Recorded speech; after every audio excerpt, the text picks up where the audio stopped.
Ibu Edi di Semarang ikut bergabung, silakan Bu Edi. Mas Akbar dan Mbak Maria Kalai. Ya.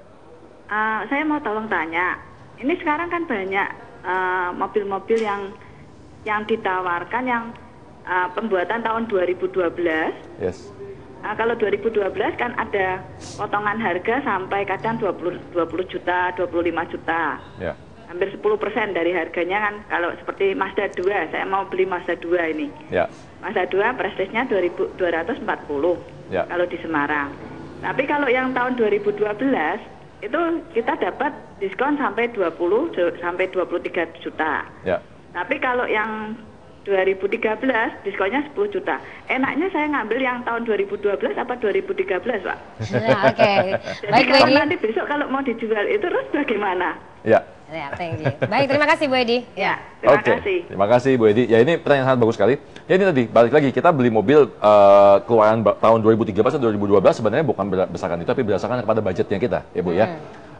Memang automatically kalau kita beli tahun yang lalu, yang lebih lama, justru kan, otomatis nanti sisa umurnya dan kemudian penurunan setiap tahun juga pasti akan ada dan lebih besar biasanya. Nah, itulah sebabnya kenapa mereka kemudian menawarkan mobil tahun 2012, karena sebenarnya untuk ngabisin stok di 2012 untuk menjual mobil keluaran tahun terbaru. Itulah sebabnya kenapa dikasih diskon yang cukup besar, gitu ya.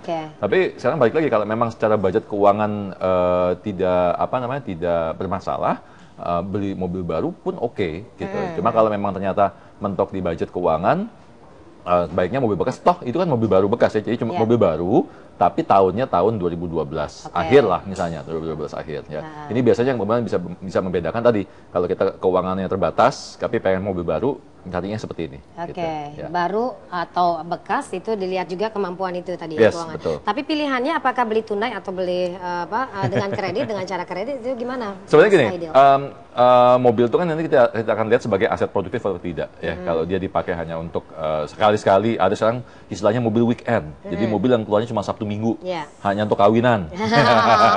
Nah, kalau mobil kayak gitu ya jangan dibeli dengan cicil gitu ya. Kecuali mobilnya terus Sabtu Minggu dipakai buat cari duit, misalnya mobilnya dipakai di sewa-sewaan buat kawinan dan sebagainya.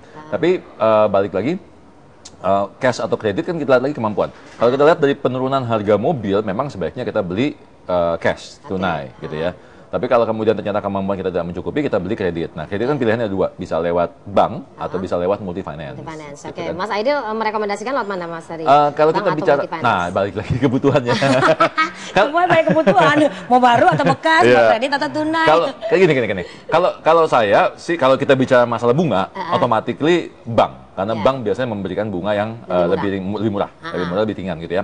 Cuma memang proses lebih panjang, bisa 2 minggu. Ada beberapa bank yang cuma 5 hari sampai 1 minggu gitu ya. Nanti mobil yang tadinya baru jadi bekas deh, karena nunggu. Tapi kadang-kadang gini, orang kalau udah mau beli mobil kan udah nggak tahan nih. Waduh, saya pengen beli nih, pengen buru-buru bawa pulang hari ini gitu kan. Nah, itu biasanya kayak gitu. Nah, kalau mau mensiasati supaya cepat ya larinya ke multi finance. Automatically bunganya lebih besar gitu ya. Biasanya perbedaannya jauh sekali atau tidak sih bunga dari multi finance? Cukup jauh, lumayan. Saya pengalaman tahun lalu saya ngambil mobil, kebetulan mobilnya saya sewa-sewakan juga. Yang satu cicilannya 3,7, yang satu cicilannya 4,8. Jadi 1,1 juta perbedaannya.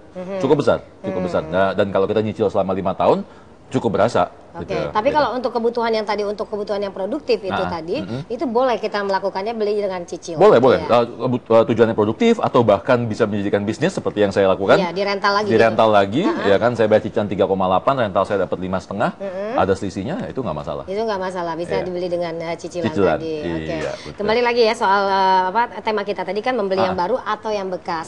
Nah, yang baru ini bagaimana persoalannya? Yang perlu kita perhatikan? Sebenarnya yang perlu diperhatikan kalau pada saat kita beli baru adalah harga. Harga otomatis, kemudian apakah ada diskon cash tunai tadi ya, diskon kalau kita beli cash.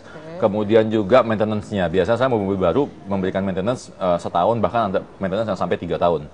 Nah, itu karena sangat membantu sekali dari sisi biaya maintenance kita, bulanan kita dan tahunan kita, biaya ganti oli dan lain sebagainya ya. Kalau tadi ada perhitungan biasanya kalau mobil baru biasanya cash diskonnya itu lebih besar ya? Iya, betul. Cash diskonnya lebih besar, tapi kan ini kalau dibandingkan misalnya dengan yang mobil bekas, kalau kita belinya bekas, ini kan ada over credit, ada lain-lain. mungkin perlukah kita mempertimbangkan? Iya, otomatis. Makanya kita bikin hitung-hitungan dulu. Kita bikin hitung-hitungan perbandingan antara kalau kita beli cash diskon berapa di sini dengan kalau kita beli over credit berapa di sini. Yang paling penting adalah tadi apakah kita fleksibel untuk membeli dengan membayar tunai. Ya kan? Kalau memang kita fleksibel berarti kita punya pilihan nih. Tapi kalau enggak berarti kita pilihannya kredit kan. Nah, kalau kredit nanti kita bandingkan lagi antara kredit baru dengan kredit bekas itu berapa perbandingannya. Wrap up saja Mas, gimana Mas Aidil? Jadi apa yang harus kita perhatikan dalam kebutuhan kita melakukan pembelian mobil? Jadi gini, dalam pembelian mobil yang paling penting adalah tidak hanya beli mobilnya, tapi kita juga mesti memperhitungkan total keseluruhannya, yaitu biaya maintenance, biaya bulanan, dan lain sebagainya. Orang selama ini berpikir bahwa beli mobil, nyicil, toh cuma 2 juta sebulan. Tapi ternyata dengan cicilan, kemudian dengan parkir, bensin, asuransi, kita mesti punya asuransi dan lain sebagainya, setelah dihitung-hitung tambah biaya supir misalnya, hitung-hitungan kita ternyata habis sekitar 5-6 juta sebulan. Nah, itu yang kita harus perhitungkan, bahwa apakah membeli mobil baru dan bekas, apakah ingin mempunyai kendaraan, berapa sih total biaya yang kita keluarkan secara keseluruhan, dan berapa nanti akan berefek kepada pengeluaran bulanan kita. Yang paling atas mungkin pemikirannya, perlu atau enggak sih kita mobil ini? Gitu ya. Itu dulu. Itu dulu, baiklah. Mas Aidil, terima kasih ya untuk waktu perbincangannya, semoga bermanfaat. Intinya jadi kalau misalnya belum siap beli mobil, jangan beli dulu ya. Yang enggak lah kali ya. Jangan memaksakan diri dulu ya. Aksi aja. Ini saya baru dapat tawaran nih, ada mobil Ferrari ya, Ferrari bekas. Tapi di belakangnya ada tulisannya. Hari ini bayar, besok utang. Harusnya dihilangin tuh.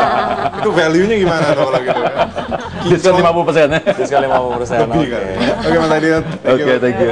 Ya, kita tutup ya sekalian ya. Saya Maria Kalai. Saya Rari Asyari. Saya Widya Saputra. Dan atas nama Marisa Anita juga ada Alika and the Boys dan juga Chef Ferry Saputra. Saya Ralf Tamubolon, mewakili seluruh kerabat kerja 811 yang bertugas pagi menjelang siang hari ini. Have a great day. Kita jumpa lagi besok di jam yang sama. Bye. Sampai jumpa. Sampai jumpa.